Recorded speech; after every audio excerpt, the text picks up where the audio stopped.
দর্শক, এই মুহূর্তে আছি বাংলাদেশ ব্যাংক অর্থাৎ কেন্দ্রীয় কার্যালয় যে নিচতলাটি রয়েছে এখানেই রয়েছি।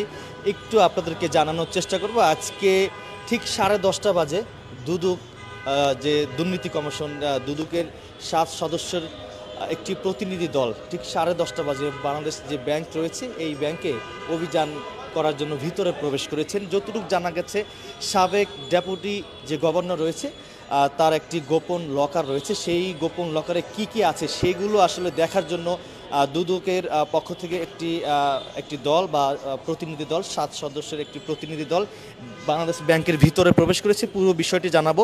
এর আগে যতটুকু আমরা জানতে পেরেছি যে 19 জানুয়ারি ধানমন্ডি থেকে আসলে সাবেক যে ডেপুটি যে গভর্নর রয়েছে তার বাসায় কিন্তু তারা অভিযান পরিচালনা করেছেন এবং অনেকক্ষণ অভিযান শেষে কিন্তু তারা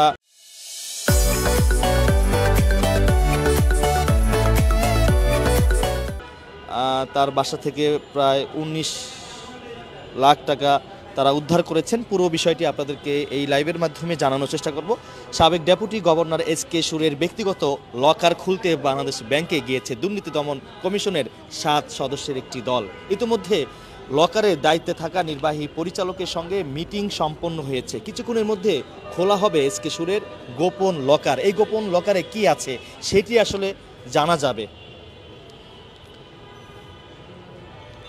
গত 19 জানুয়ারি অভিযান চালিয়ে রাজধানীর ধানমন্ডিতে এস.কে. সুরের বাসা থেকে 16,25,000 টাকা জব্দের সময় তার নামে বাংলাদেশ ব্যাংকে ভোল্ট থাকার তথ্য পায় দুদক। পরে সংস্থাটি জানতে পারে সেটি ভোল্ট নয়, কেন্দ্রীয় ব্যাংকে কর্মরত ও অবসরপ্রাপ্ত কর্মকর্তা কর্মচারীদের মূল্যবান সামগ্রী রাখার লকার, সেফ ডিপোজিট।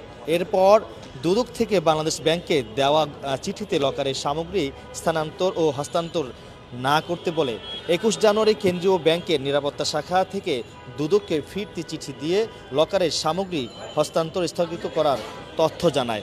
দর্শক, আপনারা দেখতে পাচ্ছেন কয়েকজন পুলিশ সদস্য কিন্তু এখানে রয়েছেন। একটু আপনাদেরকে পুরো বিষয়টি বা পুরো এলাকাটি ঘুরে দেখাবো। আমরা দেখতে পাচ্ছি এই মুহূর্তে গণমাধ্যম কর্মীরা কিন্তু এখানে এসেছেন। বাংলাদেশ ব্যাংকের যে প্রধান ফটক বা প্রবেশপথ এখানে কিন্তু তারা রয়েছেন। কিছুক্ষণের মধ্যেই যে দুদক যে 7 সদস্য একটি প্রতিনিধি দল যে অভিযান পরিচালনা করছেন বাংলাদেশ ব্যাংকে, তারা কিছুক্ষণের মধ্যে বের হবে। আসলে জানা যাবে যে লকারের মধ্যে কি পাওয়া গেছে সেটি আসলে জানা যাবে।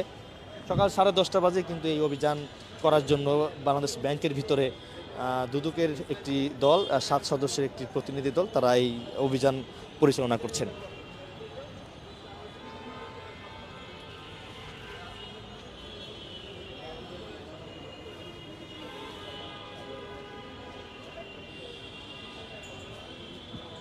দর্শক, পুরো বিষয়টি যদি আবারও জানায় যে গত 5 আগস্টের পর থেকে এক পর্যায়ে অন্তর্বর্তী সরকার যারা রয়েছে তারা কিন্তু এক পর্যায়ে বিভিন্ন জায়গায় কিন্তু অভিযান পরিচালনা করছেন। যারা অবৈধভাবে টাকা বিদেশে পাচার করেছে তাদের ব্যাংক জব্দ করা হয়েছে এবং যারা অবৈধভাবে অনেক টাকার মালিক হয়েছেন তাদেরকে কিন্তু তাদের বাসায় কিন্তু অভিযান পরিচালনা করা হচ্ছে। এর আগেও আমরা দেখেছি আওয়ামী লীগের বাসায় বৈষম্য বিরোধী ছাত্র আন্দোলনের নেতৃত্বে কিন্তু আসলে অভিযান পরিচালনা করা হয়েছে এমনটি কিন্তু জানা গেছে। সর্বশেষ আমরা দেখতে পাচ্ছি এই মুহূর্তে যতটুকু জানা গেছে যে দুদকের 7 সদস্যের একটি প্রতিনিধি দল বাংলাদেশ ব্যাংকের ভিতরে সাবেক ডেপুটি গভর্নরের যে গোপন লকার সেই গোপন লকারে তারা অভিযান করছেন।